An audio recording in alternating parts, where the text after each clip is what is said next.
Hello guys, मैं पीयूष आप सबका स्वागत करता हूं आपके अपने यूट्यूब चैनल एसोसिएट लर्निंग पर। सो गाइस, आज हम आपके लिए लेकर के आए हैं ईवीएस फोर्थ क्लास का जो सेकंड पार्ट बचा हुआ था। आज हम आपके लिए वो लेकर के आए हैं। अगर आपने अभी तक फोर्थ क्लास का फर्स्ट पार्ट नहीं देखा है ईवीएस का, तो आपको डिस्क्रिप्शन बॉक्स में लिंक मिल जाएगा, वहाँ पर जा कर के आप उसे देख सकते हैं। तो बिना किसी देरी के चलिए हम शुरू करते हैं। स्टार्ट करने से पहले मैं आप सबको बताना चाहता हूं कि हमारा एक टेलीग्राम चैनल है जिसको आप ज्वाइन कर सकते हैं। आपको सारी पीडीएफ वहीं पर अवेलेबल होती हैं। इसके अलावा जो भी इम्पॉर्टेंट इन्फॉर्मेशन होती है वो भी हम वहीं पर बता देते हैं। साथ साथ आप हमारे व्हाट्सएप से भी जुड़ सकते हैं। यहाँ पर आप मुझे मैसेज करके भी अपनी समस्याओं को पूछ सकते हैं। अगर आपकी कोई पर्सनल प्रॉब्लम है तो आप मुझसे साझा कर सकते हैं। हमारा व्हाट्सएप नंबर यहाँ पर दिया हुआ है, आप इस पर मैसेज कर सकते हैं। तो चलिए अब हम शुरू करते हैं। फोर्थ क्लास की ईवीएस का जो फर्स्ट पार्ट है वो मैंने अपलोड कर दिया है। अगर आपने अभी तक नहीं देखा है तो उसे ज़रूर देख लीजिए, क्योंकि ये उसी के कंटिन्यूएशन में है। तो चलिए इसे शुरू करते हैं। पहला इंपॉर्टेंट पॉइंट है हमारा डेरा गाजी खान। डेरा गाजी खान ये प्लेस कहाँ पर है? पाकिस्तान में एक प्लेस है जिसका नाम है डेरा गाजी खान। ये प्लेस कहाँ पर पड़ता है? ये पाकिस्तान में पड़ता है। अगला इंपॉर्टेंट पॉइंट है हमारा सोहना विलेज। सोहना विलेज कहाँ पड़ता है? तो ये पड़ता है हमारा हरियाणा में। जैसा कि मैंने आपको कल की वीडियो में बताया था कि ये जो प्लेसेस मैंने दिए हुए हैं ये सिर्फ इस वजह से दिए हुए हैं क्योंकि ईवीएस में एक मैप का क्वेश्चन भी आता है, और उस मैप के क्वेश्चन के लिए जो छोटी छोटी जगह ईवीएस की बुक्स में दे रखी हैं, इसी के बेसिस पर ही क्वेश्चन बनने की आशंका ज़्यादा रहती है। इसीलिए अगर आप इन छोटे छोटे प्लेसेस को याद रखेंगे तो आपके लिए मैप वाले क्वेश्चन को सॉल्व करना बहुत ही आसान हो सकता है। ठीक है, इसीलिए आप इन पर भी थोड़ा सा ध्यान ज़रूर दें। अगला हमारा पॉइंट है बलवल एंड गुरुग्राम। गुरुग्राम और बलवल कहाँ पड़ता है? ये भी पड़ते हैं हरियाणा में। तो सोहना विलेज, बलवल और गुरुग्राम तीनों कहाँ पड़ते हैं? हरियाणा में पड़ते हैं। जबकि डेरा गाजी खान कहाँ पड़ता है? ये पाकिस्तान में पड़ता है। ठीक है, अगला इंपॉर्टेंट पॉइंट है हमारा water of reverse become dirty because of. जो नदियों का पानी है वो गंदा कैसे हो जाता है? ठीक है, ये जितने भी एनसीईआरटी की ईवीएस में चैप्टर्स दिए हुए हैं उन्हीं से सारे पॉइंट्स निकाले हुए हैं। तो मैं वही सारे पॉइंट्स लेकर के आपके पास आया हूँ। तो अच्छे से इन सारे पॉइंट्स को देख लीजिए, समझ लीजिए, याद कर लीजिए बिल्कुल, और आपका पेपर इन्हीं पॉइंट से देखने को मिलेगा। तो नदी के पानी को गंदा करने वाले कौन कौन से कॉजेज़ हैं? पहला कॉज है जो हमारा वॉशिंग क्लॉथ्स। लोग क्या करते हैं? नदियों में जा कर के कपड़े धोते हैं। जैसे कि आप यहाँ पर देख रहे हैं, नदी में जा कर के लोग क्या करते हैं? कपड़े धोते हैं, जिसकी वजह से नदी का पानी कैसा हो जाता है? गंदा हो जाता है। अगला हो जाता है बाथिंग एनिमल्स। लोग अपने जानवरों को ले जाते हैं, गाय ले जाते हैं, भैंस ले जाते हैं, ताकि घर में पानी ख़राब ना हो, बर्बाद ना हो। इसकी वजह से क्या करते हैं? लोग नदियों में ले जा कर के जानवरों को नहलाते हैं, जिससे क्या होता है? नदियों का पानी गंदा हो जाता है। इसके अलावा क्लीनिंग यूटेंसिल्स, लोग बर्तन भी धुलते हैं। जो लोग नदियों के आसपास रहते हैं वो लोग क्या करते हैं? इसी नदी में क्या करते हैं? बर्तन भी धो लेते हैं। तो जो नदी का पानी है वो किन किन सोर्सेज से गंदा होता है? पहला, कपड़े धोने से गंदा हो जाता है, एनिमल्स को नहलाने से गंदा होता है, और बर्तनों को साफ़ करने से गंदा होता है। यानी नदियों के पानी में लोग क्या करते हैं? बर्तन भी धुल लेते हैं, कपड़े भी धुल लेते हैं, जानवरों को भी नहला देते हैं और ख़ुद भी नहा लेते हैं। इस वजह से क्या होता है? नदियों का पानी गंदा हो जाता है। हमें इन सभी कामों से बचना चाहिए, ठीक है, और कम से कम पानी को बर्बाद करना चाहिए। अगला पॉइंट है हमारा Belavanika village is in Karnataka. तो बेलवानिका विलेज कहाँ पर पड़ता है? ये हमारा पड़ता है कर्नाटका में। ठीक है, ये भी एक इम्पॉर्टेंट पॉइंट है। अगला पॉइंट है हमारा onion crop is so in month of July. तो प्याज को कब बोया जाता है? जुलाई के महीने में इसे बोया जाता है। और जो प्याज के बीज होते हैं उसे क्या कहते हैं? तो आप सभी लोग इसे कमेंट करके बताएंगे कि प्याज के बीजों को हम क्या कहते हैं। ठीक है, कमेंट बॉक्स में कमेंट करके ज़रूर बताइएगा कि प्याज के बीजों को हम क्या कहते हैं। ठीक है, अगला इंपॉर्टेंट पॉइंट है हमारा इन 20 days seeds of onion sprouts. जो प्याज के बीज होते हैं वो 20 दिनों में क्या कर जाते हैं? अंकुरित हो जाते हैं, यानी उनसे किल्ला निकल आता है। अगला इंपॉर्टेंट पॉइंट है हमारा ilinge, kurinji, khunti are the agriculture tools. इलिंजे, कुरिंजी और खुंटी ये तीनों क्या होते हैं? ये तीनों जो हैं एग्रीकल्चरल टूल्स हैं। ठीक है, इनका हम इस्तेमाल करते हैं खेती करते समय। ठीक है, तो ये भी आपको ध्यान रखना है कि इलिंजे, कुरिंजी और खुंटी का भी इस्तेमाल किस में किया जाता है? एग्रीकल्चरल टूल्स के तौर पे इनका इस्तेमाल किया जाता है। ठीक है, अगला इंपॉर्टेंट पॉइंट है हमारा स्पैरो।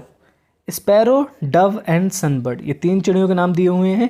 स्पैरो होती है, डव होती है और सनबर्ड होती है, ये तीनों क्या करती हैं, ये मिलजुल कर काम करती हैं, वर्क इन पेयर्स। ठीक है, स्पैरो होती है तो एक स्पैरो दूसरी स्पैरो के साथ मिलकर काम करती है, डव होती हैं वो आपस में मिलकर के काम करती हैं और सनबर्ड्स भी आपस में मिलकर के काम करती हैं।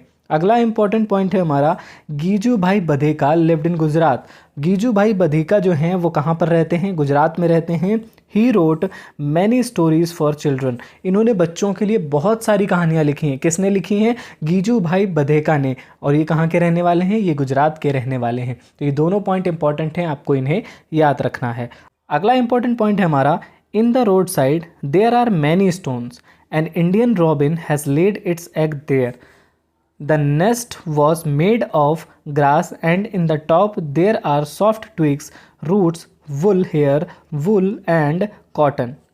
अब हम क्या देखते हैं, रोड के किनारे जो पत्थर लगे होते हैं उन पत्थरों पर क्या किया है, एक रॉबिन नाम की चिड़िया होती है, उसने क्या किया है, अपने अंडे दिए हैं। जब हम उसके घोंसले को ध्यान से देखते हैं तो उसका घोंसला हम देखते हैं किस चीज़ से बना हुआ है, तो घास से बना हुआ उसका घोंसला है, जिसके ऊपर हमें क्या क्या देखने को मिलता है, छोटी छोटे फूस देखने को मिलते हैं, रूट्स देखने को मिलती हैं, हेयर देखने को मिलते हैं और वुल के कपड़ा, कॉटन के धागे देखने को मिलते हैं। तो ये सारी चीज़ें हमें काहे में देखने को मिलती हैं, ये सारी चीज़ें हमें इंडियन रॉबिन के घोंसले में देखने को मिलती हैं और उसके ऊपर रखे हुए होते हैं हमारे अंडे। ठीक है, तो हमें क्या याद रखना है इसमें कि जो हमारी इंडियन रॉबिन होती है वो अंडे अपने कहाँ देती है, वो रोड साइड में जो स्टोन्स होते हैं उनके बीच में अपने अंडे देती है। ठीक है, और उसका जो घोंसला होता है वो किससे बना होता है, घास से बना हुआ होता है, जिसके ऊपर रुई, बाल, ये सारी चीज़ें भी पाई जाती हैं। ठीक है, तो ये भी सारी चीज़ें आपको ध्यान रखनी है।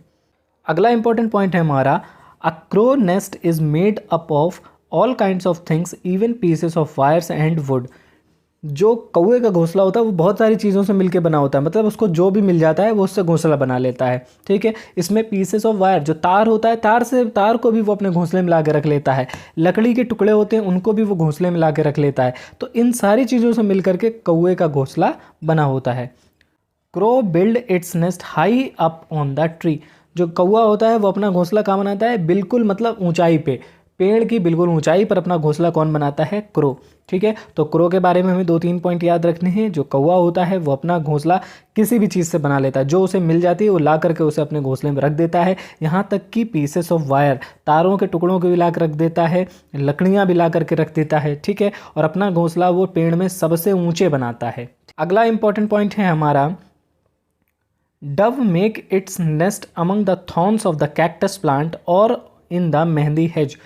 जो डव पक्षी होता है वो अपना घोंसला कहाँ बनाता है, तो वो अपना घोंसला बनाता है कैक्टस के प्लांट्स के बीच में। ठीक है, जहाँ पर कई सारे कैक्टस के प्लांट्स होते हैं उनके बीच में जाकर के अपना घोंसला बनाता है, या फिर मेहंदी की जो झाड़ होती है उसमें अपना घोंसला बनाता है। क्यों, क्योंकि इनमें क्या होते हैं, कांटे होते हैं। कांटे की वजह से कोई भी दूसरा जानवर क्या करता है, उसके अंडों को हानि नहीं पहुंचा पाता, इसीलिए ये अपना घोंसला कहाँ बनाती है, कैक्टस प्लांट्स के थॉर्न्स के बीच में। ठीक है, तो जो कैक्टस का पौधा होता है उसके बीच में ये अपना घोंसला बनाता है, या फिर मेहंदी के पौधे पर ये अपना घोंसला बनाता है, जिससे कि इसके अंडे सुरक्षित बने रहें। अगला इंपॉर्टेंट पॉइंट है हमारा, pigeon and sparrow make its nest everywhere in our houses.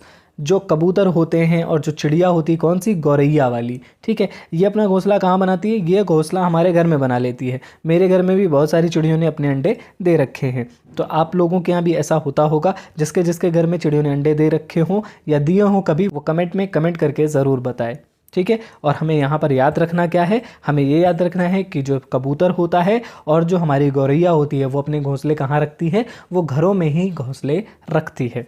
अगला इंपॉर्टेंट पॉइंट है हमारा, barbet and coppersmith bird make its nest in the hole in a tree trunk.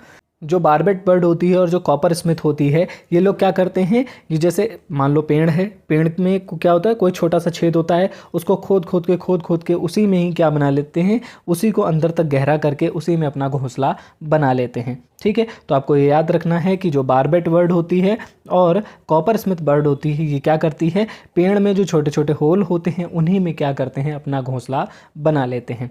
अगला इंपॉर्टेंट पॉइंट है हमारा, tailor bird. Tailor bird uses its sharp beak to stitch together two leaves on a bush. अब जो हमारी tailor bird होती है, जैसा कि नाम से पता चल रहा है टेलर बर्ड, ठीक है, तो टेलर बर्ड क्या करेगी, टेलर क्या करता है, टेलर आपके कपड़े सिलता है, तो उसी तरीके से ये क्या करते हैं, ये दो पत्तियों को आपस में सिल देती है। कहाँ पर, एक झाड़ी में, एक झाड़ी में जा करके ये दो पत्तियों को आपस में जोड़ करके सिल देती है और उसी में अपने अंडे दे देती है। तो आपको याद रखना है, टेलर बर्ड क्या करती है, अपनी दो पत्तियों को सिल देती है और ऐसा सिलती है जिससे उसका घोंसला बन जाता है। ठीक है, अगला इंपॉर्टेंट पॉइंट है हमारा sunbird. Sunbird make nest that hangs from a branch of a small tree और a bush. Its nest is made up of hair, grass, thin twigs, dry leaves, cotton, wool, bits of tree bark, piece of cloths, rags, and even spider cobweb।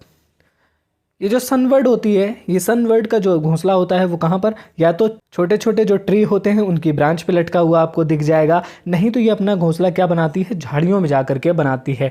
और इसका जो घोंसला होता है वो किन चीज़ों से मिल करके बना होता है, उसमें क्या क्या मिलेगा आपको, घास मिलेगी, बाल मिलेंगे, सूखी हुई पत्तियाँ मिलेंगी, रुई मिलेगी, वुल के धागे मिलेंगे, यानी बहुत सारी चीज़ों से ये अपना घोंसला बना लेती है। ठीक है, इसके अलावा जो सबसे इम्पॉर्टेंट चीज़ है, ये क्या करती है, यहाँ तक कि जो मकड़ी के जाले होते हैं उनको भी उठा लाती है, उसको भी लगा करके अपने घोंसले में सजा लेती है। ठीक है, तो जो सनबर्ड होती है उसका घोंसला आपको देखने को कहाँ मिलेगा, तो छोटे पौधों की जो ब्रांचेस होती हैं उस पर लगा होता है, या फिर झाड़ियों में अपना घोंसला बनाती है।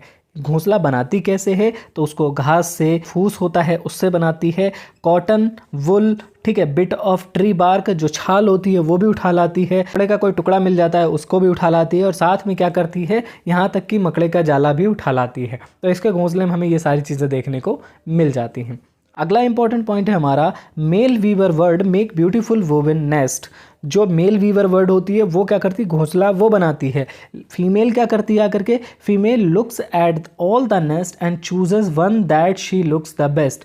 और सारे घोंसलों को देखने के बाद जो उसे सबसे अच्छा लगता है वो उसे चूज़ कर लेती है, और उसी में वो क्या करती है, डिसाइड करती है कि अंडे किस में देने हैं, उसी घोंसले में देने हैं जो उसे सबसे अच्छा लगा है। ठीक है, तो यहाँ पे घोंसला तैयार कौन कर रहा है, मेल बीवर बर्ड घोंसले को तैयार करता है। ठीक है, अगला इंपॉर्टेंट पॉइंट है हमारा काऊ हैव शॉर्ट फ्रंट टीथ। जो गाय होती है, गाय के जो आगे के दांत होते हैं वो कैसे होते हैं, शॉर्ट होते हैं। ठीक है, छोटे छोटे होते हैं। For sniping grass the teeth on the side are large and flat for chewing the grass. ठीक है, जैसे हमारे दांत आगे की तरफ होते हैं, कुछ उसी तरीके के दांत होते हैं किसके, गाय के, जिससे वो घास को नोच करके खा सके। ठीक है, और जो साइड के दांत होते हैं उसके, वो कैसे होते हैं, फ्लैट होते हैं, उनका एरिया लार्ज होता है, जिससे वो घास को चबा करके खा सके। ठीक है, तो ये आपको ध्यान रखना है कि गाय के आगे वाले जो दांत होते हैं वो कैसे होते हैं, छोटे होते हैं, और जो साइड के दांत होते हैं वो लार्ज और फ्लैट होते हैं। ठीक है, अगला इंपॉर्टेंट पॉइंट है हमारा cat have sharp teeths for tearing and cutting meats. जो बिल्ली होती है उसके दांत कैसे होते हैं, शार्प होते हैं, जैसा कि आप पिक्चर में देख सकते हैं। देखिए कितने शार्प दांत होते हैं, और ये ऐसे क्यों होते हैं, क्योंकि मीट को जो ये खाती है, मीट, क्योंकि ये मछली खा लेती है, ये मीट का टुकड़ा भी खा लेती है, चूहे खा लेती है, तो उनको काटने के लिए, फाड़ने के लिए इसको ऐसे दांतों की ज़रूरत होती है। ठीक है, तो जो इसके दांत होते हैं वो कैसे होते हैं, शार्प टीथ होते हैं, किसके, बिल्ली के। अगला इंपॉर्टेंट पॉइंट है हमारा snake have sharp curved teeth but they do not chew their prey. Snake always swallow their food whole. जो स्नेक होते हैं, जो सांप होते हैं, उनके जो दांत होते हैं वो बहुत ही शार्प होते हैं, और कैसे होते हैं, सांप के दांत कुछ इस तरीके के होते हैं। ठीक है, कार्व्ड शेप में होते हैं, आगे से झुके हुए पीछे की तरफ। ठीक है, but they do not chew their pray. वो अपने जो उनका जो शिकार होता है वो उसको क्या करते हैं, चबाते नहीं हैं, वो उसको पूरा ही निगल लेते हैं। मतलब जैसे मान लीजिए किसी सांप ने चूहे को खाया या सांप ने मेंढक को खाया, तो खाने का मतलब ये नहीं है कि उसको चबा के खाएगा, वो क्या करता है, डायरेक्ट उसको पूरा ही निगल लेता है। ठीक है, तो ये आपको ध्यान रखना है। अगला इंपॉर्टेंट पॉइंट है हमारा squirrel front teeth keep growing throughout the life. They have to gnawing on things to keep their teeth from becoming too long. आपने देखा होगा गिलहरी के जो दांत होते हैं आगे वाले, वो कैसे होते हैं, बहुत ही लंबे लंबे होते हैं, बाहर की तरफ निकले होते हैं, उसी से वो सारी चीज़ों को कुतरती है। ठीक है, तो ये जो कुतरना होता है, ये उसके, वो इसीलिए कुतरती रहती है सारी चीज़ों को, क्योंकि उसके जो दांत होते हैं वो लाइफ लॉन्ग बढ़ते रहते हैं। ठीक है। और अगर वो उनको कुतरेगी नहीं तो वो इतने ज़्यादा बड़े हो जाएंगे कि उसको खाने पीने में दिक्कत होने लगेगी। इसीलिए आपको ये ध्यान रखना है कि कौन सा ऐसा जानवर है जिसके दांत जो होते हैं वो लाइफ लॉन्ग बढ़ते रहते हैं। तो ये आपको ध्यान रखना है, गिलहरी के दांत हमेशा ही बढ़ते रहते हैं, ठीक है। अगला इंपॉर्टेंट पॉइंट है सेंटर फॉर एनवायरनमेंट एजुकेशन। ये कहाँ पर है? Centre of environment education Ahmedabad में है, ये भी आपको याद रखना है। तो इतने सारे इंपॉर्टेंट पॉइंट्स हो गए बर्ड्स को लेकर के, एनिमल्स को लेकर के, तो ये सारे आपको याद रखने हैं, सारे पूछे जाते हैं, ठीक है। अगला इंपॉर्टेंट पॉइंट है हमारा नालामाडा इज़ इन आंध्र प्रदेश। नालामाडा कहाँ पर है? आंध्र प्रदेश में है। चौपाटी कहाँ है? महाराष्ट्र में है। आपने सुना होगा जुहू चौपाटी, तो जुहू चौपाटी कहाँ पर है? महाराष्ट्र में है। बाजार गांव कहाँ पर है? तो ये भी महाराष्ट्र में है। कुफ्फे परेड कहाँ पर है? तो ये भी महाराष्ट्र में है। तो महाराष्ट्र में 3 चीज़ें हैं, चौपाटी, बाजार गांव और कुफ्फे परेड। तो ये तीनों चीज़ें कहाँ पर हैं? महाराष्ट्र में हैं। जबकि आंध्र प्रदेश में क्या है? नाला मांडा। अगला इंपॉर्टेंट पॉइंट है हमारा water diseases, diarrhoea and vomiting. जो वाटर डिजीजेज हैं वो कौन कौन सी हैं? तो डायरिया और वॉमिटिंग जो हैं वो हमारी वाटर डिजीजेज हैं। हमारे पानी में जब कुछ खराबी होती है तो हमें क्या हो जाता है? या तो डायरिया हो जाता है या फिर हमें वॉमिटिंग होती है, ठीक है। तो ये आपको याद रखना है। अगला इंपॉर्टेंट पॉइंट है हमारा we should drink lot of water and also add some salt and sugar in the water. जब भी हमें डायरिया होता है तो हमें क्या बताया जाता है कि हमें जो पानी है बहुत ज़्यादा पीना चाहिए, साथ ही साथ हमें क्या करना चाहिए, उसमें थोड़ा सा नमक और चीनी मिला करके पीना चाहिए। ऐसा क्यों होता है? क्योंकि डायरिया में क्या होता है, पानी की कमी हमारी बॉडी में हो जाती है, जिसकी वजह से हमें ज़्यादा से ज़्यादा पानी पीने के लिए बताया जाता है। साथ ही साथ हमें ये भी कहा जाता है कि उसमें नमक और चीनी मिला लो, ठीक है। और साथ में हमें एक चीज़ और ध्यान रखनी होती है, वो क्या है? Light food must be taken. हमें कैसा? हल्का भोजन लेना होता है। डॉक्टर क्या बताता है हमको कि खिचड़ी खा लेना, ठीक है, मूंग की दाल खा लेना। तो इन सारी चीज़ों को बताया जाता है ताकि जो पानी है आपकी बॉडी में, पानी की मात्रा बढ़ सके, इसीलिए ये सारी चीज़ें आपको बताई जाती हैं, ठीक है। और बाकी आप सभी लोग ऐसे ही हैप्पी रहें जैसे ये है सामने, और अपना पेपर ऐसे ही दे करके निकलें खुशी खुशी, यही मेरी कामना है। अगला इंपॉर्टेंट पॉइंट हमारा होलगुंडी इज इन कर्नाटक। होलगुंडी कहाँ पर पड़ता है? कर्नाटक में पड़ता है। The panchayat have a children's panchayat called Bhima Sangha, ठीक है। तो यहाँ पर क्या है, जो होलगुंडी नाम की जगह है, यहाँ पर पंचायत जो बनी हुई है, वहाँ पर एक बच्चों के लिए भी पंचायत बनाई गई है जिसका नाम क्या है? भीम संघ, ठीक है। अगला इंपॉर्टेंट पॉइंट है हमारा P plant is a climber. जो पी प्लांट होता है, जब उसको आप लगाएंगे तो थोड़े दिन बाद जब वो बढ़ना स्टार्ट करेगा तो वो क्या करेगा, कहीं इधर झाड़ी पकड़ के और ऊपर चढ़ जाएगा। दीवार में अगर क्रैक्स होते हैं तो उनमें वो अपनी जगह बना करके ऊपर चढ़ता हुआ चला जाता है, ठीक है। यानी क्लाइंब का मतलब क्या होता है? चढ़ना। तो जो पी प्लांट होता है, यानी कि जो मटर का पेड़ होता है, वो क्या करता है? इसी तरीके का होता है, वो ऊपर की तरफ चढ़ता हुआ चला जाता है। इसीलिए इसे क्या कहा जाता है? इसे क्लाइंबर प्लांट कहा जाता है, ठीक है। अगला इंपॉर्टेंट पॉइंट है हमारा hanging branches of banyan tree are actually root of the tree. जो ये आप देख रहे हैं बरगद के पेड़ में लटकती हुई, आपने अपने आसपास भी बहुत सारे बरगद के पेड़ देखे होंगे, वहाँ पर ये जो आपको लटकती हुई दिखाई पड़ती हैं, ये देखने में तो हमको टहनियाँ लगती हैं, ब्रांचेस लगती हैं, लेकिन ये एक्चुअल में क्या होती हैं? रूट्स होती हैं। जब ये ज़मीन को टच कर जाती हैं तो ये क्या करती हैं? पौधे को सपोर्ट करती हैं। अगला इंपॉर्टेंट पॉइंट है हमारा desert oak is a tree that is found in Australia. Desert oak एक ऐसा ट्री है जो कहाँ पाया जाता है? ऑस्ट्रेलिया में पाया जाता है। ये सारे ट्रीज़ के बारे में आपको याद रखना है। पिछली बार ट्रीज़ के बारे में भर भर के क्वेश्चन पूछे गए हैं। खिजड़ी ट्री के बारे में पूछा गया है, डेजर्ट ओक के बारे में पूछा गया है, इसके अलावा पिचर प्लांट के बारे में पूछा गया है। तो ये सारी चीज़ें आपको ध्यान रखनी है, ठीक है। इसमें जो पहला पॉइंट है हमारा वो क्या है? It has very few leaves. इसमें जो पत्ते होते हैं वो बहुत ही कम होते हैं। अगला पॉइंट है हमारा long roots deep into the ground till they reach water. और जो इनकी जड़ें होती हैं बहुत ही लंबी होती हैं, ग्राउंड में बहुत नीचे तक जाती हैं जब तक कि ये पानी खोज नहीं लेती हैं। क्योंकि ऑस्ट्रेलिया में क्या है? डेजर्ट है, और डेजर्ट में हमें क्या देखने को मिलता है? पानी की कमी होती है वहाँ पर। और जब पानी की कमी होती है तो जो रूट्स होती हैं ट्रीज़ की, उनको बहुत ही नीचे तक पेनिट्रेशन करना पड़ता है, ठीक है। अगला पॉइंट है इसमें water is stored in the tree trunk. जो ये पेड़ है, कौन सा? डेजर्ट ओक, पानी ज़मीन से खींच लेता है और अपनी ट्रंक में इससे पानी को स्टोर कर लेता है ये, ठीक है। अगला इंपॉर्टेंट पॉइंट है हमारा local people use to put a thin pipe into the trunk of the tree to drink this water. और जो लोग होते हैं यहाँ के, जो लोकल लोग हैं, वो क्या करते हैं?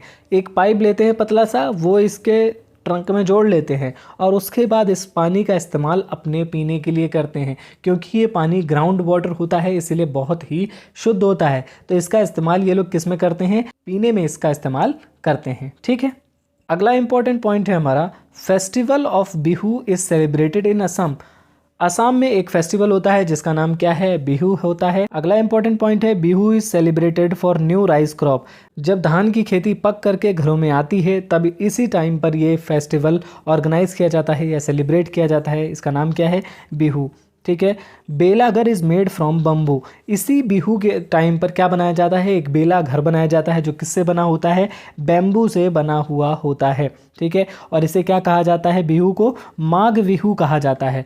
Is celebrated on 14th and 15th जनवरी। ठीक है, 14-15 जनवरी को इसे सेलिब्रेट किया जाता है असम में। तो असम में फेस्टिवल को क्या कहा जाता है, बिहू कहा जाता है। और 14 जनवरी को हमारे यहाँ क्या मनाया जाता है, नॉर्थ इंडिया में खिचड़ी मनाई जाती है, अगर आपको याद हो तो। इसी में एक और पॉइंट है, 1st and 2nd Magh the 10th month of Assamese calendar.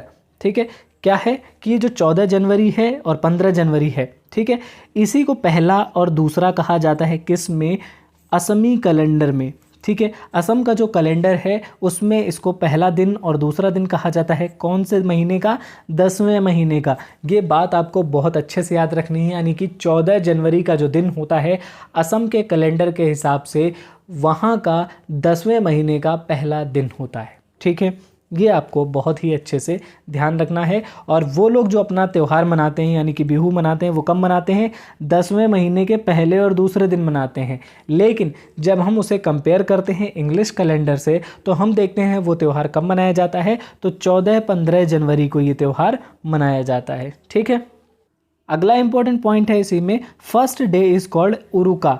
ठीक है, जो पहला दिन होता है यानी कि पहले दिन इसे क्या कहा जाता है, उरुका कहा जाता है। And that day people built a temporary shed called Belaghar. ठीक है, अभी हमने पढ़ा था कि बेलाघर किससे बनाया जाता है, तो बेलाघर बनाया जाता है बम्बू से। पहले दिन को क्या कहा जाता है, यूरोका कहा जाता है। ठीक है, और इसी में लोग एक छोटा सा शेड टाइप का बनाते हैं, घर बनाते हैं छोटा सा टेम्परेरी, उसे हम क्या कहते हैं, बेलाघर कहते हैं। And have a community fest, और सभी पूरी जो कम्युनिटी होती है हमारी, उस पूरी कम्युनिटी बैठ करके ही एक साथ भोजन करती है। ठीक है, अगला इंपॉर्टेंट पॉइंट है हमारा, bora is common variety of rice used in Assam. Bora नाम का जो चावल होता है वो कहाँ पाया जाता है, असम में पाया जाता है। इसको आप कैसे याद रखेंगे, बोरा, बोरा क्या होता है, बोरा वो एक चीज़ होती है जिसके अंदर चावल भरे जाते हैं। तो बोरा एक वैरायटी होती है चावल की, कहाँ पाए जाते हैं, असम में पाए जाते हैं। इसी में पॉइंट है, दीज आर स्टिकी राइस। ये कैसे होते हैं, ये चिपचिपे हुए चावल होते हैं। जैसे आपने गाँव में देखा होगा, एक चावल बनता है जो दूर दूर होता है, मतलब जब उसे आप पकाएंगे तो वो अलग अलग हो जाता है। ठीक है, तो वो नॉन स्टिकी चावल होते हैं जो आपस में चिपकते नहीं हैं। लेकिन कुछ चावल ऐसे होते हैं जैसे ही पकते हैं वो एक दूसरे के साथ चिपक जाते हैं, तो उसे हम स्टिकी चावल कहते हैं। तो ये जो बोरा है वो कैसा है, स्टिकी चावल है। ठीक है, अगला इंपॉर्टेंट पॉइंट है हमारा, PAT and Muga mekhela chador, women wear this dress. Pat और जो मूगा मेखला चादर है इसे कौन पहनता है, वुमेन पहनती हैं। कौन सी ओकेजन पर पहनती हैं, तो इसे पहना जाता है बिहू की ओकेजन पर। ठीक है, ये आपको ध्यान रखना है। पैट एंड मूगा मेखला चादर ये कब पहना जाता है, बिहू के मौके पर वहाँ की महिलाएं इसे पहनती हैं। ठीक है, अगला इंपॉर्टेंट पॉइंट हमारा, Muktapur village is in Pochampally town of Telangana. Muktapur village कहाँ पर पड़ता है, पोचमपल्ली टाउन में तेलंगाना के पड़ता है। ठीक है, most of the families in the town are weavers. यहाँ की जो ज़्यादातर फैमिलीज़ हैं वो क्या हैं, बुनकर हैं। वीवर का मतलब क्या होता है, बुनकर होता है, जो कपड़ा बुनते हैं। ठीक है, that is why the special cloth they weave is called Pochampally. वो जो स्पेशल कपड़ा बुनते हैं उसे क्या कहा जाता है, पोचमपल्ली कहा जाता है। क्यों, क्योंकि वो पोचमपल्ली में ही रहते हैं इस वजह से। ठीक है, तो ये काफ़ी इंपॉर्टेंट हो जाता है। ठीक है, और पोचमपल्ली कहाँ पड़ता है, तेलंगाना में पड़ता है, तो ये भी आपको याद रखना है। अगला इंपॉर्टेंट पॉइंट है कुल्लू। कुल्लू किस लिए फेमस है, शॉल के लिए फेमस है। कुल्लू में आपको शॉल मिलेंगे, वैरायटी ऑफ शॉल्स कहाँ पे मिलते हैं, कुल्लू में मिलते हैं, और वो काफ़ी गर्म होते हैं। अगला आता है मधुबनी पेंटिंग। जैसा कि आप ये देख रहे हैं, ये मधुबनी पेंटिंग है। इसके बारे में हमने पिछली वीडियो में पढ़ा भी था, तो वहाँ पर जाकर आप इसे दोबारा से पढ़ सकते हैं। साथ ही साथ मधुबनी पेंटिंग कहाँ पर पाई जाती है, तो ये पड़ती है बिहार में। ठीक है, अगला है हमारा असम। असम में हमें देखने को क्या मिलता है, सिल्क देखने को मिलती है। इसके अलावा बोरा, जो अभी हमने पढ़ा था, बोरा क्या है, चावल, वो भी कहाँ पड़ता है, वो भी हमें मिलता है असम से। ठीक है, अगला इंपॉर्टेंट पॉइंट है कश्मीर। कश्मीर किस लिए प्रसिद्ध है, कश्मीरी एम्ब्रॉयडरी के लिए प्रसिद्ध है। ठीक है, तो कश्मीरी एम्ब्रॉयडरी अगर किसी को देखनी है, करवानी है, तो वो कहाँ पर जा सकता है, कश्मीर जा करके वो भी इसे देख सकता है, ख़रीद सकता है, ला सकता है। ठीक है, तो ये सारी चीज़ें वो थी जो फेमस हैं। पोचमपल्ली, पोचमपल्ली में पोचमपल्ली का जो कपड़ा है वो वहाँ का प्रसिद्ध है। कुल्लू के शॉल प्रसिद्ध है। मधुबनी की पेंटिंग प्रसिद्ध है जो कि बिहार की है। सिल्क असम का प्रसिद्ध है। इसके अलावा कश्मीर में कश्मीरी एम्ब्रॉयडरी होती है, वो भी प्रसिद्ध है। अगला इंपॉर्टेंट पॉइंट है हमारा यूएई को लेकर के। UAE's capital is Abu Dhabi. Abu Dhabi कहाँ की कैपिटल है, तो यूएई की कैपिटल है। ये आपको याद रखना है, पिछली बार पूछा गया था। अगला इंपॉर्टेंट पॉइंट है in Malayalam chitappan father's younger brother in Malayalam. Malayalam में चितप्पन किसे कहा जाता है, जो हमारे चाचा होते हैं। ठीक है, चाचा को क्या कहा जाता है, मलयालम में चितप्पन कहा जाता है। ठीक है, fathers younger brother, younger brother मतलब छोटे भाई कौन होते हैं, चाचा होते हैं। और चाचा को क्या कहा जाएगा, चितप्पन कहा जाएगा मलयालम में। ठीक है, अगला पॉइंट है इसमें Kunjamma. Fathers younger brother's wife, जो चाची होती हैं हमारी, उनको क्या कहा जाता है, उनको कहा जाता है कुंजम्मा। यानी कि चाचा को मलयालम भाषा में कहते हैं चितप्पन और चाची को कहते हैं कुंजम्मा। तो ये भी आपको याद रखना है। Mountains of sand is called sand dunes. जो बालू के टीले होते हैं उन्हें क्या कहा जाता है, उन्हें कहा जाता है सैंड ड्यून्स। जैसा कि आप फोटो में देख रहे होंगे, ये दिखाई पड़ रहा है, ये क्या है, सैंड ड्यून्स होते हैं। जहाँ पर रेगिस्तान होता है, रेगिस्तान पर जब हवा चलती है तो हवा के साथ साथ क्या होता है, बहुत सारी बालू उड़ती है, रेत उड़ती है और एक जगह पर इकट्ठा होती चली जाती है और पहाड़ जैसे बन जाते हैं। उन्हीं को क्या कहा जाता है, सैंड ड्यून्स कहा जाता है। ठीक है, अगला इंपॉर्टेंट पॉइंट है करेंसी ऑफ यूएई। यूएई की जो करेंसी है उसे हम क्या कहते हैं, दिरहम, दिरहम। ठीक है, तो इसे याद रखना है, यूएई की करेंसी को दिरहम कहा जाता है। अगला इंपॉर्टेंट पॉइंट है हमारा अरेबिक, यहाँ की लैंग्वेज है। Language of UAE is Arabic. ठीक है, तो ये भी आपको याद रखना है। यानी कि यूएई की कैपिटल क्या है, अबू धाबी है। माउंटेन्स जो यहाँ पर बनते हैं सैंड के, उसे कहा जाता है सैंड ड्यून्स। करेंसी है जो यहाँ की, उसे हम कहते हैं दिरहम। और जो लैंग्वेज है वो कौन सी है, वो है अरेबिक। ठीक है, तो ये सारी चीज़ें आपको याद रखनी है। ठीक है, अगला इंपॉर्टेंट पॉइंट है हमारा लौंग, यानी कि क्लोव। क्लोव जो होती है वो एक क्या होती है, बड होती है। बड का मतलब क्या होता है, कली होती है। जैसे गुलाब की कली होती है, उसी तरीके से जो हमारी लौंग होती है वो क्या होती है, ये एक कली होती है। इसके बाद इसमें फूल निकलता है अगर ये लगी रहे तो। हमें यहाँ पर याद रखना है कि जो हमारी लौंग होती है, यानी कि जो क्लोव होती है, वो क्या होती है, एक बड होती है। ठीक है, अगला पॉइंट है हमारा tej patta, small and big cardamom, black pepper grow in Kerala. तेज पत्ता, ठीक है, कार्डमम मतलब इलायची, छोटी और बड़ी दोनों, ब्लैक पेपर यानी कि काली मिर्च, ये चारों चीज़ें कहाँ ग्रो करती हैं, केरला में उगती हैं। ठीक है, इसीलिए केरला को क्या कहा जाता है, मसालों का राज्य कहा जाता है। ठीक है, ये आपको याद रखना है। मसाले हमें कहाँ देखने को मिलेंगे, मसाले हमें देखने को मिलेंगे केरला में। ठीक, अगला इंपॉर्टेंट पॉइंट है garam masala is mixture of several spices. तो जो गरम मसाला बनाया जाता है, आप सबके घरों में गरम मसाला होगा। ठीक है, तो गरम मसाला में क्या क्या मिलाया जाता है, तो इसमें कार्डमम यानी कि इलायची, क्लोव यानी कि लौंग, क्यूमिन सीड्स यानी कि जीरा, ठीक है, सिनेमन यानी कि दालचीनी, ब्लैक पेपर काली मिर्च, और इसमें ड्राई जिंजर यानी कि सूखी हुई अदरक मिलाई जाती है। और इन सबको मिला करके सुखा करके पीस लिया जाता है और उससे बन जाता है हमारा गरम मसाला। तो ये भी आपको याद रखना है। अगला पॉइंट है हमारा लेफ्टिनेंट कमांडर वाहिदा प्रिज्म के बारे में। तो कौन थी ये, चलिए इन्हें देखते हैं। पहला पॉइंट है इनके बारे में, a doctor in the Indian navy. Indian navy में ये डॉक्टर थी। अगला पॉइंट है first women to lead the parade. ये पहली महिला थी जिन्होंने क्या किया था, किसी परेड को लीड किया था। इसके पहले किसी भी महिला ने परेड को लीड नहीं किया था। तो ये अपने आप में ही क्या थी, बहुत ही हर्ष की और गौरव की बात थी। इसीलिए इनका नाम क्या हो जाता है, किताबों में छप गया, वाहिदा प्रिज्म, लेफ्टिनेंट कमांडर, जो पहली महिला बनी जिन्होंने परेड को लीड किया। ठीक है, अगला इंपॉर्टेंट पॉइंट है लीडर 4 प्लाटून एंड 36 कमांड्स। इसका मतलब क्या हुआ कि जो एक पूरी परेड होती है, ठीक है, परेड में जो एक लीडर के अंडर कितने चीज़ें होती हैं, तो हम पहले वो देख लेते हैं। एक लीडर हो गया, मान लीजिए एक लीडर के अंडर में 4 प्लाटून होती हैं। ठीक है। और 4 प्लाटून में टोटल 36 कमांड्स होते हैं, यानी कि 36 लोग होते हैं 4 प्लाटून के अंदर, ठीक है। और 4 प्लाटून में कितने लीडर होते हैं, तो एक लीडर होता है। एक लीडर के अंडर में 4 प्लाटून, और 4 प्लाटून के अंदर कितने कमांड्स होते हैं, तो 36 कमांड्स होते हैं, ठीक। तो ये आपको ध्यान रखना है। अगला इंपॉर्टेंट पॉइंट है, she belongs to Thanna Mandi in Rajouri district of Jammu and Kashmir, ठीक है। तो वो कहाँ की रहने वाली थी, थन्ना मंडी की रहने वाली थी, जो कहाँ पड़ता है, राजौरी डिस्ट्रिक्ट जम्मू एंड कश्मीर में। तो जम्मू और कश्मीर से निकल करके वो आई थी राजौरी डिस्ट्रिक्ट से, और उन्होंने क्या किया था, वो पहली महिला बनी थी किसी परेड को लीड करने वाली, जो अपने आप में एक गौरवान्वित करने वाली बात है, ठीक है। अगला इंपॉर्टेंट पॉइंट है हमारा, इन लद्दाख मदर इज़ कॉल्ड अम्मा ले। लद्दाख में मदर को क्या कहा जाता है, अम्मा ले कहा जाता है। फादर को क्या कहा जाता है, तो आबा ले कहा जाता है। मदर को अम्मा, फादर को अब्बा ले कहा जाता है, ठीक है। अम्मा के आगे ले लगा दो और अब्बा के आगे ले लगा दो, ये कहाँ पर कहा जाता है, लद्दाख में। यानी कि मदर को अम्मा ले, फादर को आबा ले कहा जाता है, ठीक। अब बात करते हैं ग्रैंड फादर को, तो ग्रैंड फादर को क्या कहा जाता है, मेमे ले, ठीक है।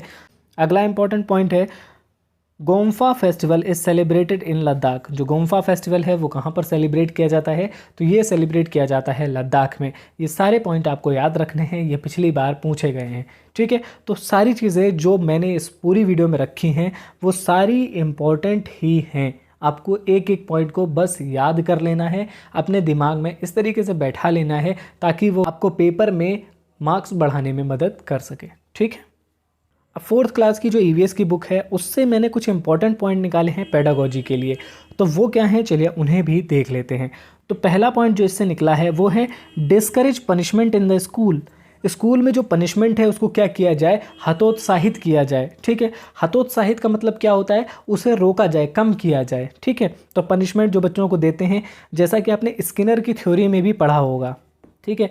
स्किनर की थ्योरी जब आप पढ़ते हैं तो उसमें क्या आता है, एक रिवॉर्ड की बात की जाती है और एक पनिशमेंट की बात की जाती है। अंत में जब स्किनर की थ्योरी समाप्त होती है तो स्किनर भी ये मानते हैं कि पनिशमेंट से बच्चों में हीन भावना का जन्म होता है, इसीलिए पनिशमेंट को स्किनर ने बहुत ही बुरा माना है, ठीक है। तो रिवॉर्ड बच्चों को देने चाहिए। अगला इंपॉर्टेंट पॉइंट है, encourage student for self discipline. बच्चों को स्व अनुशासन के लिए हमें प्रेरित करना चाहिए। बच्चों को हमें मारपीट के अनुशासन नहीं बताना चाहिए, ना ही उनसे ये कहना चाहिए कि अगर तुमने ये नहीं किया तो तुम्हारे मार्क्स कट हो जाएंगे, तुमने ये नहीं किया तो ये हो जाएगा। इस तरीके से बच्चे एक फोर्स्ड डिसिप्लिन को फॉलो करते हैं। लेकिन जब बच्चे सेल्फ डिसिप्लिन को फॉलो करना स्टार्ट करते हैं तो उनके जीवन में बहुत अच्छे अच्छे परिवर्तन उन्हें देखने को मिलते हैं, जो कि उन्हें एक सकारात्मकता की तरफ लेकर जाता है। इसीलिए हमें याद रखना है कि बच्चों को मारना पीटना नहीं है और स्कूल में पनिशमेंट को डिस्करेज करना है। साथ ही साथ हमें बच्चों में सेल्फ डिसिप्लिन को इनकरेज करना है, जिससे उनका जीवन बेहतर बन सके। अगला इंपॉर्टेंट पॉइंट है हमारा, debate help children look at any issue from different angle. जो डिबेट्स कराई जाती हैं स्कूल में, ठीक है, पहले हम भी ये सोचा करते थे कि डिबेट्स क्यों होती हैं, फालतू में बैठा के बोरिंग काम कराते हैं, कहीं ये बोलते हैं कहीं वो बोलते हैं, बाद में आके टीचर बोलते हैं, एक ही चीज़ स्कूल में अलग अलग चीज़ें बताया करते हैं, ठीक है। तो पहले हम भी ऐसा सोचा करते थे, बट ऐसा नहीं होता है। क्या होता है, अगर कोई डिबेट बहुत अच्छे तरीके से कराई जाती है, ठीक है, तो उसमें हमें क्या देखने को मिलता है कि बच्चे एक ही इशू के लिए अलग अलग तरीके के एंगल्स समझते हैं। जैसे मान लीजिए गांधी जी का जो पर्सपेक्टिव है, ठीक है, गांधी जी हैं मान लीजिए, ठीक है, तो गांधी जी ने क्या अच्छा किया, गांधी जी ने क्या बुरा किया और अंत में क्या कंक्लूजन निकला, तो इन सारी चीज़ों को बच्चा अलग अलग तरीके से समझता है, ठीक है। तो इसीलिए हमें क्या करना चाहिए कि डिबेट्स को ऑर्गेनाइज करना चाहिए, बच्चों को ज़्यादा से ज़्यादा डिबेट्स में पार्टिसिपेट करने के लिए भी कहना चाहिए, ठीक है। अगला इंपॉर्टेंट पॉइंट है हमारा, providing opportunities to each children to share his or her experience. हमने 3rd क्लास की जब पेडागोजी के जो पॉइंट्स निकाले थे उसमें भी हमने ये बात की थी कि बच्चों को ज़्यादा से ज़्यादा अपॉर्चुनिटीज़ देनी चाहिए, उनको अपनी बात, जो भी उन्हें बात कहनी है उसे वो कर पाएँ केवल, ठीक है, वो अपनी बात बता सकें। ऐसा ना हो कि वो अपनी बात ही नहीं बता पा रहे हैं। तो बच्चों को जो भी उनके मन में आ रहा है उन्हें बताने दिया जाए, उनको मौका दिया जाए कि वो जो एक्सपीरियंस करके आ रहे हैं, उन्होंने घर में क्या देखा, उन्होंने सड़क पर क्या देखा, वो सारी चीज़ें आपको बताएं। जब वो आपको बताएंगे तो आप उन्हीं में सुधार करके बच्चों को एक नया मार्ग दे सकते हैं, ठीक है। अगला इंपॉर्टेंट पॉइंट है, change are part of life, जो बदलाव होते हैं वो जीवन का हिस्सा हैं। ये सिर्फ बच्चों के लिए नहीं है, ये आप सबके लिए भी बहुत इंपॉर्टेंट है कि जो बदलाव है वो जीवन का हिस्सा है। आप अगर फेल होते हैं तो भी उसमें कोई बुराई नहीं है, आपको कुछ नया सीखने को मिलेगा, कुछ ना कुछ एक्सपीरियंस आपको जीवन में ज़रूर मिलेगा। इसीलिए हमेशा ये याद रखिए कि जो बदलाव है वो हमारे जीवन का हिस्सा है और बदलाव होना भी बहुत ज़रूरी है। अगर बदलाव नहीं होगा तो भी हम चीज़ों को समझेंगे नहीं, ठीक है। और लास्ट पॉइंट है हमारा, all the answers given by children are acceptable. बच्चे कुछ भी आंसर दे रहे हैं। अगर आपने कोई क्वेश्चन पूछा, जैसे मान लीजिए आपने क्वेश्चन पूछा कि महात्मा गांधी का जन्म कब होता है, ठीक है, कुछ बच्चे बता रहे हैं 2 अक्टूबर, कुछ बता रहे हैं 2 तारीख को 10वें महीने में उनका जन्म हुआ था, ठीक है। तो इस तरीके से भी बच्चे जो भी आंसर दे रहे हैं सारे आंसर एक्सेप्टेबल होने चाहिए। कभी उनके मुंह पर आप ये नहीं कहेंगे कि नहीं तुमने गलत बताया है, तुम्हारा आंसर गलत है, तुम्हारी मार पड़ेगी, या इस तरीके का कोई भी आंसर आपको नहीं देना है। बच्चे जो भी आंसर दे रहे हैं वो सारे एक्सेप्टेबल हों, इसमें जो भी नेसेसरी करेक्शन है वो आप करें और फिर बच्चों को करेक्ट इन्फॉर्मेशन आप देंगे, ठीक है। तो आज के लिए बस इतना ही। उम्मीद करता हूँ आपको वीडियो अच्छा लगा होगा। वीडियो अच्छा लगा हो तो लाइक करें, कमेंट करें, शेयर करें।